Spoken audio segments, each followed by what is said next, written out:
I just feel like there is going to be a like nuclear crash out for Nikki.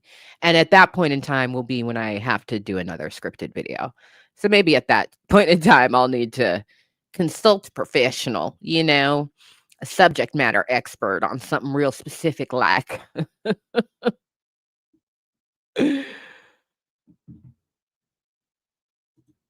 I mean, I would say that I have a lot of complaints, but I didn't know that Etsy witches were even a thing before, the nearly headless Nick situation.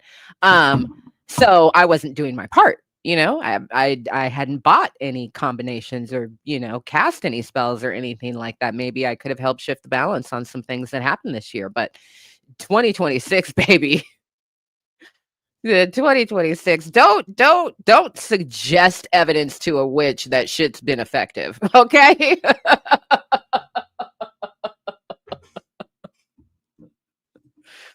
Rock Nation.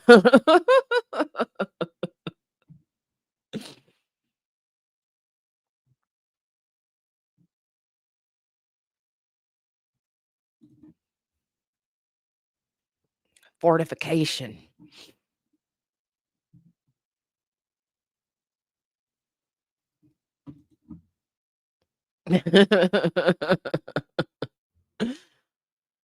Oh gosh. So yeah.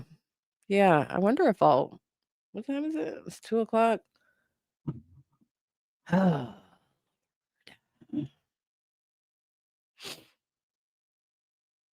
wonder if I'll take a nap before the game. Maybe that'll help invigorate. Maybe that'll help invigorate me. Is there anything else? I'm asking you and I'm asking myself. Is there anything else that I wanted to talk about? Um,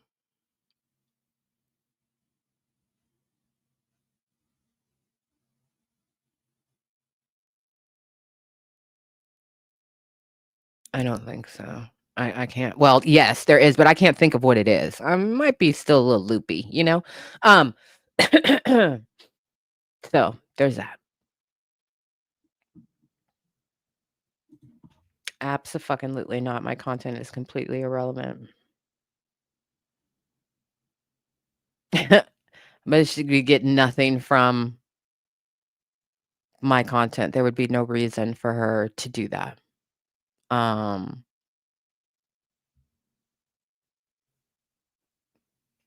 I can't imagine why the judge would do that.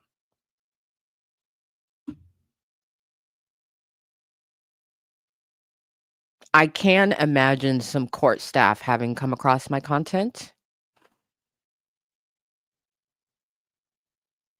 But, you know, she's very busy.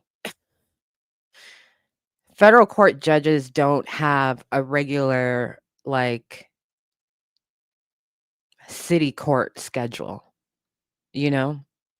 They basically work 24 hours a day, 7 days a week.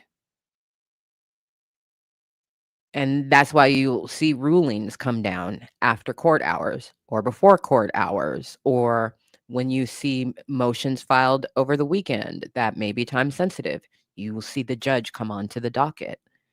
They're very busy people and they deal with extremely serious matters. That federal court judges have a docket of between 200 and 300 cases. And on any given day, 50 of those cases is having something active happening on the docket.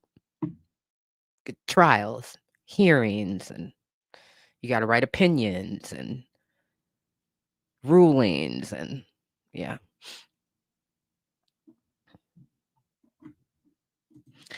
Maybe, maybe not, but I am actually I'm really glad that you reminded me because I've got so much shit in my brain right now. I can honestly say that I completely forgot about this. So this is a good reminder to me that I need to email them because I'm going to shoot my shot and see if they will do an interview with me. Because I would really love to know more about the work that they do and how exactly it is they got into the work that they do, and then I wanna hear from them on the Drake case and this ruling by the judge. So thank you for the reminder. They were one of the very first the same day I thought about this. I've thought about it a couple times since, but I thought about this the very same day that the ruling came down. Later in the evening hours, I thought to myself, "It would be really cool to talk to them." So, we'll see.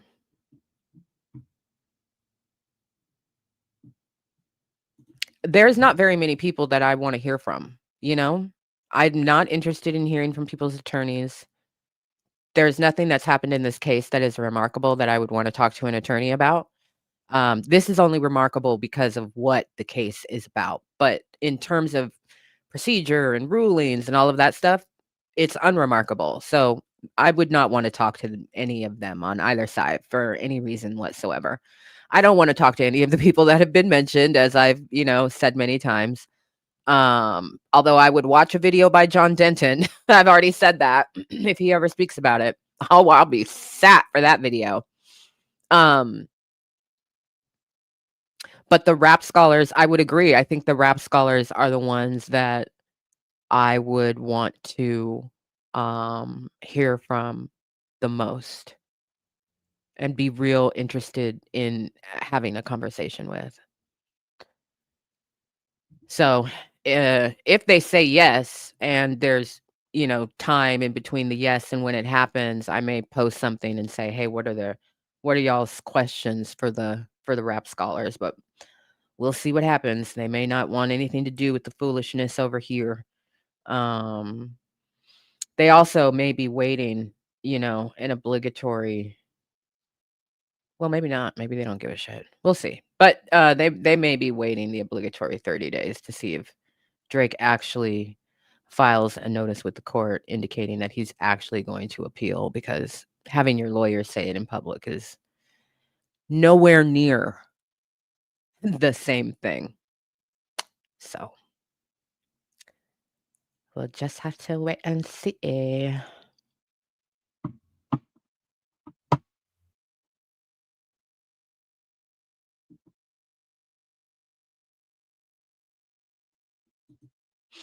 Yeah, that is true. That's true, but I wanna talk, I'm focused on, um,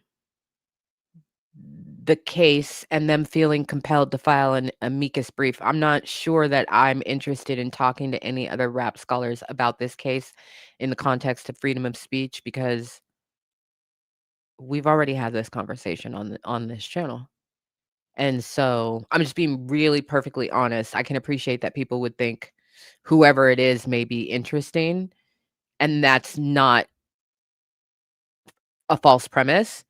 It's just no, it doesn't match my initial intention of, "I wanna talk to these people about this case." I wanna know what they thought when they heard that it was coming. I wanna know what they thought when they actually read it and saw what it was, what really was alarming to them and why. And yeah, I wanna know, like, how how did you get into this particular aspect of law is fascinating. It's fascinating to know that there's actually, you know, a school within the university and clinics within the university where this is what they do full time. If you remember that amicus brief, it was gorgeous. It was compelling. It was beautifully written. It was one of my favorite documents to read. It was restorative. It was validating, right? It was clear. It was so many things in such a concise yet thorough document that the work that went into that, everybody should be proud of that. I said it at the time and I'm saying it again because I meant it was absolutely uh compelling, right? It was absolutely compelling and refreshing and needed, right? It's a balanced, objective, third party voice of experts, unimpeachable experts. Ugh. Yeah. Yeah. So hold some good juju, that comes to fruition.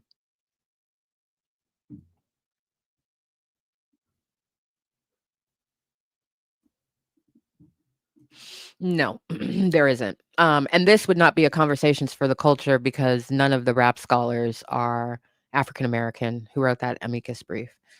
So far, conversations for the culture has been us.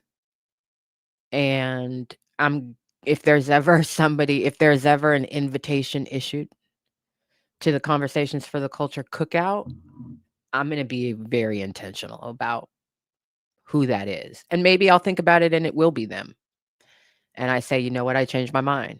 I am doing this as a conversations for the culture because it serves us more, whatever that winds up being. We'll see. We'll see.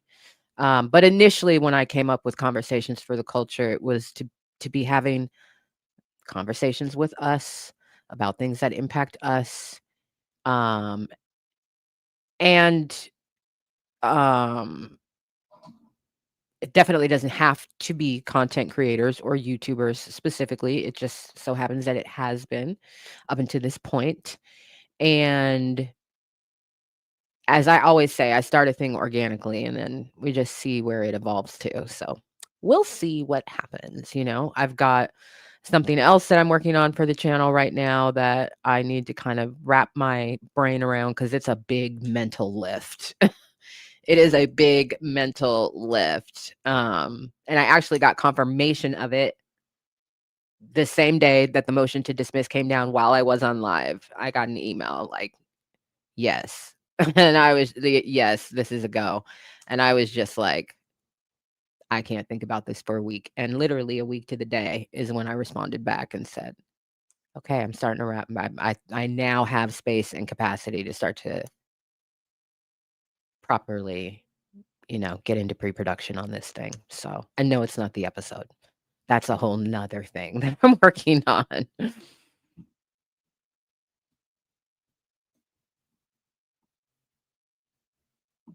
Hey, welcome. And yes, we got some super chats. Where are my manners? My goodness. Karina, thank you for the 5. Is that pound? I'm gonna go with that. I don't think that's what that is. Thank you for the 5.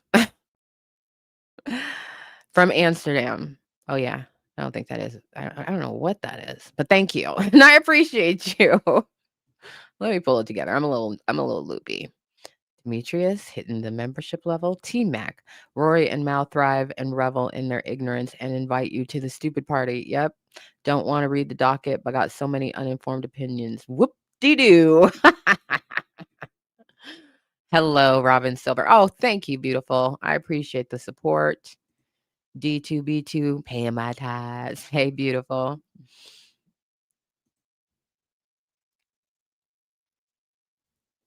I think I saw you last night in We Are Deciphered's chat because I remember thinking to myself, I think your name is pronounced Nisa. And regardless, it's a beautiful name. I remember your name popping up. Hello, and thank you for the support. T-Mac again, don't want to isolate the levels of stupid in their take, but for Mal to fix his lips to say Labrie is holding on to concrete evidence that that shit is just shut the fuck up. You don't know what you're talking about. You don't know what that boy has or doesn't have.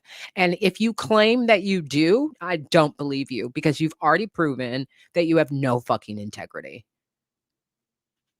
So all of that, well, we know there's been conversations. We've been contacted. Shut the fuck up. That's bullshit. That's bullshit. I do not believe anybody in that corner of the culture that says shit like that out their mouth. Well, we get phone calls and information all the time.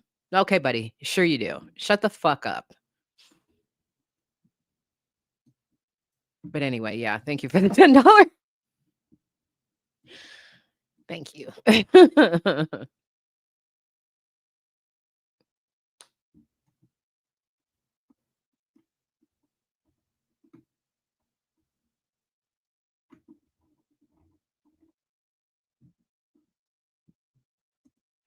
Don't want to read a fucking thing. It's just beyond insulting to intelligence. And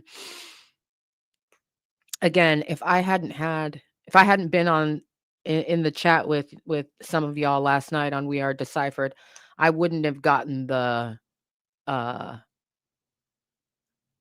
engine would not have gotten up, like it did. My outrage engine and my oh fucking really engine would not have gotten up. But then another thing that I thought was really interesting, excuse me, sorry, that Skip pointed out as he was going through the video was when Skip basically said, so from the very beginning, before he even filed the lawsuit, you motherfuckers didn't understand what this lawsuit was about. You didn't know this lawsuit was about defamation. I was like, I remember last night thinking to myself, telling myself, you're going to need to do your mental work really fast to accept that premise so that you can work with it. Because my initial reaction as I was starting to realize, as I'm watching the live, as I was starting to realize we're having a live on Sunday, it's not going to be a cat fashion show. It's going to be about this. And I'm starting to think about what am I going to need? What research am I going to have to do? What are the pieces that are sticking out to me the most? I knew right away in my own mind for my own biases, right, that my initial reaction is to call bullshit and say, I'm going to go tit for tat and prove. You said, here's a clip. He said this. Here's a clip. He said that. Here's a clip. He said that. And I said, nope, I'm not going to do that. You going to get up on national YouTube and say, I'm fucking stupid. Then you know what? That's what we're going to work with. You're too stupid for school. And that being the case, you should shut the fuck up. Because all you do is spew misinformation, normalize misinformation being okay.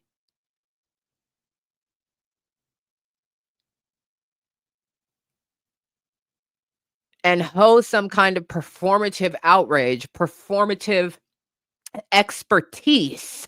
The fucking gall.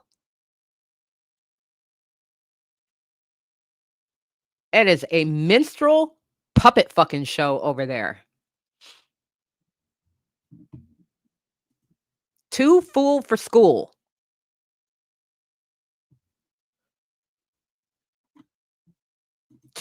Bro almost took me out a couple of times last night during the live. When we hit Benihana, he said he's got the reverse mall. I was like, what is he talking about? And he said, look at his hands. And then look at his face. I was like, I did not pay attention to that when I picked that image. And then he said he looks like a thumb. I couldn't breathe. I couldn't breathe. And then he just kept going. And I thought to myself, I can imagine Skip in high school or college, sitting around with his friends. And honestly, it partially inspired the end of the video that I made for y'all that we watched together. Because it was like he said one thing about Benihana, and then he said two things about Benihana, and then he just decided, fuck it, roll the dice. And he just kept going and going and going and going. And I was like, I literally, at one point in time, I got a little spasm in my back because I could not breathe. I was laughing so fucking hard. It was so, and then he's laughing also. Y'all are killing me in the chat. It was just a fucking trifecta of hilarity that I was not prepared for. So when at the end of my scripted video that we watched, I was trying to figure out, I was like, okay, let me write a couple final sentences, right? As compromised as a, screen door on a submarine. And then I wrote like 3 more and I was like, let me pick one. And I can't remember which out of the 3 made me laugh the hardest. But when it did, I was like, let me write a couple more. And then let me write a couple more. And then I was like, okay, let me pick from these which ones I'm going to use. And I used so then I just decided like No, I'm gonna I'm gonna use the majority of these and just keep it going. Make it clear the point that I'm making at the end of the video, so it doesn't end as like just a like, oh shit, what did she say? She said he's as unreliable as a what? A screen door on a submarine? Motherfucker, yeah. And a smoke detector in a meth lab. And and pick your analogy.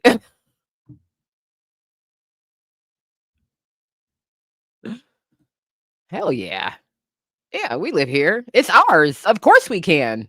We'll fuck up anybody else who tries to in our face, but of course we do.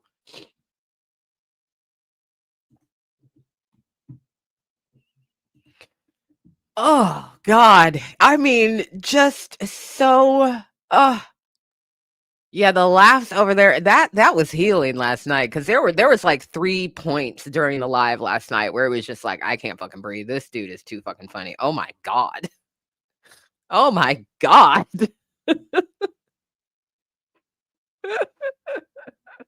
Yeah, it was great. Full body laughter. Full body laughter. It's good for the soul.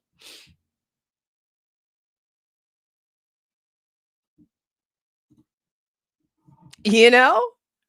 You know? Sometimes that's what you gotta do. Sometimes that's what you gotta do. He's down. Okay, we'll kick him again. I think he's dead. Kick him just to be sure. Fuck. So, y'all, thank you for joining me on today's live. I appreciate it. It was good to see you. The video that we watched should be up now on the channel as a standalone video. And since you have seen it, I would really appreciate it if before you leave the channel today, you go over there and just leave a comment, even if it's just a spooky season emoji, and like the video and then share it somewhere because now it should be there as its own little, yeah, it is because we just watched it on my channel together. Okay, so you should have access to it now. As its own standalone video to like, share, and comment on, and then go on about your days. Pray for me. If I do wind up going live on, oh yeah, it's live. That's great.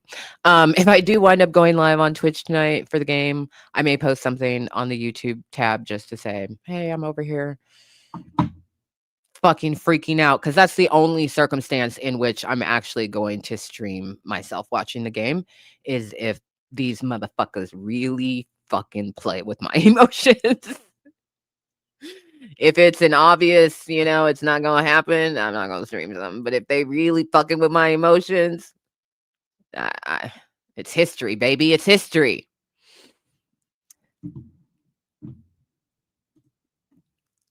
To the Hype Mobile. See y'all soon. Take care. Peace.